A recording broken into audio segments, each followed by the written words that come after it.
natin solusyonan ang problemang yan, samahan muna natin si Makata para sa isang matamis at malamig na umaga mula dyan sa Tomas Morato. Ano ba yung gimmick mo, Makata? Happy morning!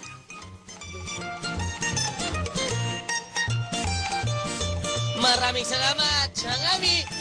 Mamang sorbetero, tayo sumayaw. Kalembang mong hawak, muling igalaw. At syempre po, nabasa nyo nga po, ang basa po dyan, akin na akong pakita muli sa camera.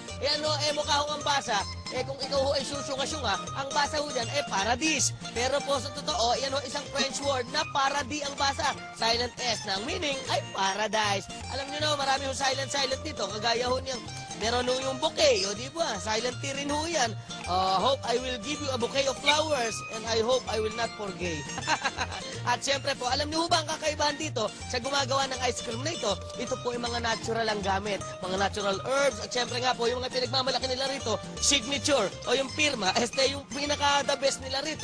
Yun nga pong mga wasabi, meron pa po sila ritong pumpkin. Yun nga po yung gawa sa kalabasa, may chestnut, choco and vanilla, Thai milk tea, chocolate and tomato. Ano pa ho ang iniintay ninyo? Pasukin na ho natin at para ho inyong makita. At alam nyo, puno na pa na. Hilahin. At syempre nga, napakaganda po rito at napakasaya. Pero mukhang may nakalimutan na naman ako. Yun yung aking camera. Yung camera, pasok ka, Pueblad. At syempre nga po, napakaganda po ng ambience. Syempre po, alam nyo naman, pagka natural, para hong forest, parang mga grass, kulay verde pa rin po. At talaga naman pong napakaganda. Wala nga lang ho nagtitinda. Kaya ho mamaya, ikakainin ko na ho ito nang walang paalam. At eto na nga po yung ating mga pinagmamalaki na mamaya po ating aalamin kung paano po gawain. At inyo pong makikita na natural po ang ginagamit nila ng mga sangkap at kagaya nga po ng mga prutas. At syempre, yung nahong wasabi nila ay napakaanghang doon talaga. At wala ho kayong masasabi pag natikman yung wasabi. At talaga naman ho, kayo magkakaroon pa ng katabi. May mga promos po sila rito. Mamaya yung alamin. Dito lamang po ito sa Tomas Morato. Habang ako po nandito, ay pumunta na ho kayo at nang makita niyo pa yung aking kagwapuhan. At syempre ho, pag ice cream, bidang-bida po yan kapag mayroong sineselebrate na okasyon, lalong-lalo na nga po ang kaarawan. At eto na po yung mga sikat ninyong ka-birthday mo ngayong araw na ito. Maraming salamat kay Mac Juana Figueroa. Yan ang aming taga-research ko niyan, kaya napakahusay. Unahin na po natin ang napakagaling na kompositor at singer na si James Ingram. American soul musician, siya po ang kumanta ng I did my best, but I guess my best wasn't good enough. 'Cause here we are back where we were before. Just once, can they finally wait to finally make it right? Pwede bang ituloy ito hanggang balitaan tapat? Napakaganda po. At syempre po, speaking of ganda, eto na ho talaga ang isang napakaganda. Siya po ay si Dang Palma. Hindi niyo po ba kilala? Siya nga po si Dang na kinikilala at hinahangaan na lumalabas sa ruleta pag will time, big time na. At miyembro nga po ng www.girl sa Willing Willie. Nakita ko siya kahapon at tin-invite po ako sa kanyang birthday celebration mamayang gabi. Ang problema lang, Dang, hindi ako makakarating. Mahirap magpaalam dahil strict ang wife ko. Pasensya ka na. At siyempre po, pangatlo, una po talaga itong gumigising sa amin ng mga kagrupo. Ito nga po ay napakaganda. Small but terrible. Ang balingit na ng apelido pero maliit lang po ito. At napakaganda po. Si Ruby Ann Balingit. Ang kotse po na dati, Hello Kitty ha. Nahilig ko sa Hello Kitty yan. At siyempre, mahilig din ho yan kay Tom Sawyer. At kaya si Tom, ang boyfriend niya, yun ang aming tagbigay ng tugtog. At syempre nga po, writer po siya ng Sapul na napakaganda, happy birthday po. Yan po ang aming segment na bumabati sa lahat ng may kaarawan. At nalalaman nyo pa kung sino ang ka-birthday nyo para naman kayo masiyahan. Ito pa rin mga si makatatawanan mamaya ay magbabalik. At inyong abangan ang paggawa ng ice cream, natural na natural at healthy po sa katawan sa pagbabalik po ng Sapul sa 5. But just look at us holding on.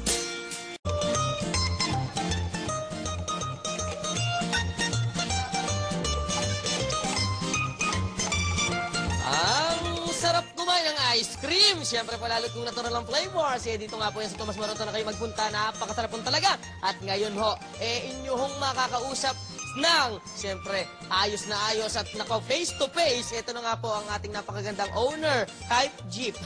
Kasi ang may-ari na wala pong dili iba. Napakaganda po ngayon talaga po. Ma'am, pakilala po kayo. Good morning. I'm Troy Hacho, the owner of Paradis. Wow! Napakasarap po dito. Alam nyo nga ho, liyari po talaga sa natural na mga prutas na talaga napaka-healthy po. Ma'am, paano ho pumasok sa isip nyo na magtayo nitong ice cream business na ito na napakaganda? Kayo ba'y mahilig din sa ice cream? Of course, since bata pa ako, gusto ko ng ice cream. At lahat ng mga kids ko, gusto rin nila ng ice cream.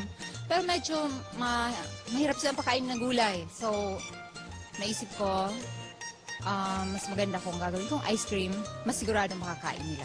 Kumbaga po ito, young and adults, pwede po. At syempre po, nakita nyo rito, may mga sample tayo, may mga prutas po sila rito. Anong prutas ito, ma'am? Kiwi. Ito po yung kiwi. Sa hindi ko nakakaalam at nakakatikim pa ng kiwi, ito po yung panlinis ng sapatos. Ito po ba yun? No. Iba po ba yun? Napakasarap po ng kiwi. Mukha pong chiko sa panlabas. At syempre, napakasarap po. At ma'am, kumusta naman ho yung mga tauhan nyo? Nakita ko magaganda. Kumusta naman ho ang trato nyo sa kanila at saka yung pagtitinda nila rito?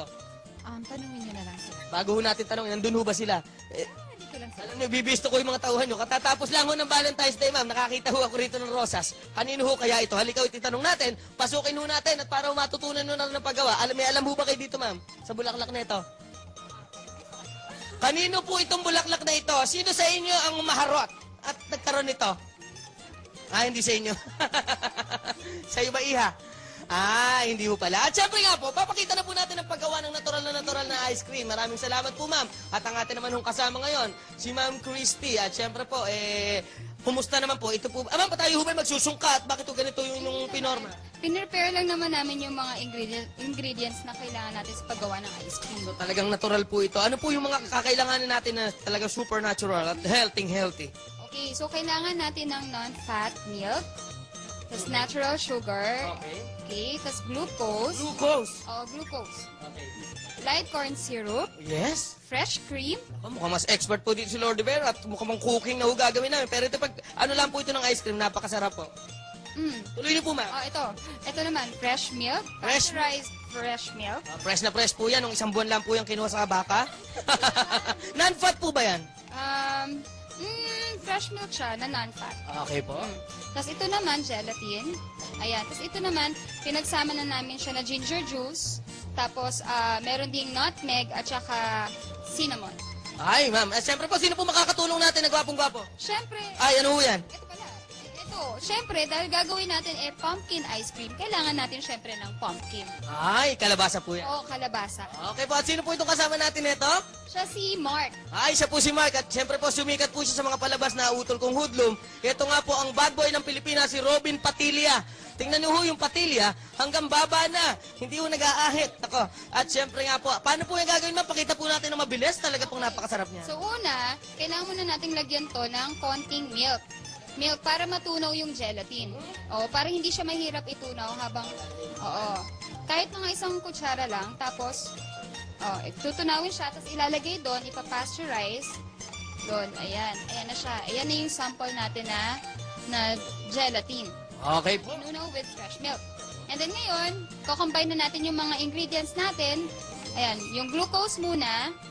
Ayan, lagay mo na Siyempre po pong flavor. Ma'am, habang ginagawa po yan ni Robin Padilla, iimbitahin niyo po sila anong oras po kayo bukas at yung telephone numbers na pwede naman tawagan.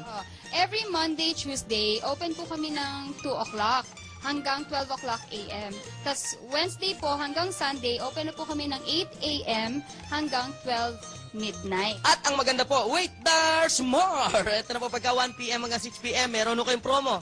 Yes, meron kaming buy one, take one promo sa lahat ng ice cream na makikita nyo sa aming store. At siyempre po, pagka po yun nagawa na ni Robin Padilla, at siyempre, ito na ho yung bago yung pinakahuling-huling proseso, ito na ho yung palalamigin, ito na po ang napakasarap. At siyempre po, pagkayari na, ito na po ang kalalabasan niya. Nasaan po dito yung kalabasa? Ito, Nandyan! Anong ginagawa dyan? Ayan na po. At syempre po, napakasarap. At yung iba pong produkto nila, nandito po. At nag-imbita po tayo rito ng DOH representative at saka ng DTI. At saka nandito po ang ating pinagmamalaki. Alam mo si Mr. Crisanto. Mr. Crisanto Sidro, napakasarap. At syempre, na po tumitikim. Gwapong-gwapo ho yan. Anong lasa pare? Harap, lasang ice cream. Lasang ice cream. Masarap po talaga yan. At yan nga po ma'am, maraming salamat po sa inyong oras na binigay sa amin. At ano pa nga ho ang inyong iniintay? Mapa-parties, kung ano man, pumunta na po kayo rito. Napakasarap. Magpaalam na po kayo at pasalamatan yung ating mga pwedeng pumunta rito balang araw. sa mga customer na mga gustong pumunta dito sa Paradis, advance na. Thank you sa pagpunta. Okay po, at napakasarap po niyan. At syempre po, talaga mabubusog ang inyong sikmura. Pero ito naman nung inyong makikita ay napakaganda at talaga naman hong ang itsura ay pambihira. Ang aking hong mahal na si Sean Yao. Para po sa Journalismo.